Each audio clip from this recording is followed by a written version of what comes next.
През месец септември тази година в Белоградчик ще се проведе фестивала Тракийския дух. България е страна с хилядолетна история и траките са един от народите, който оставил следи по тези земи. Белоградчик е наистина от Бога избрано място, където и природата е оставила тези причудливи форми, които виждаме зад нас, известните белоградчишки скали, за които има писани многобройни легенди. Situated in the northwest of Bulgaria, nearly 3 hours from Sofia, Belogradchik is a little town of 8,000 inhabitants, surrounded by mountains, but also by these famous rocks which over millennia have formed a natural grouping, now protected by the state. The fortress, built in Roman times, is one of the main attractions of the town, while the substratum of the area holds natural treasures of major importance. In this cavern at Kozernica, a fine example of European cooperation is a Franco-Bulgarian team of archaeologists that uncovered Paleolithic remains.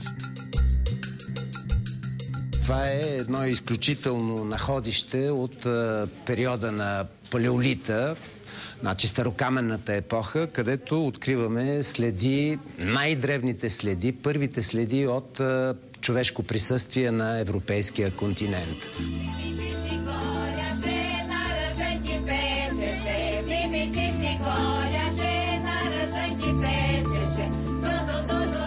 Today, the people of Belogradchik maintain their folklore and traditions, and their way of life also respects an environment that's been carefully preserved. It's from this perspective that the development of tourism is seen.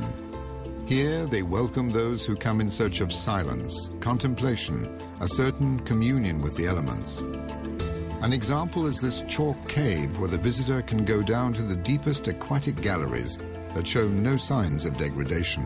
За мен е гордост, че съм един от наследниците на древното тракийско племе Трибали.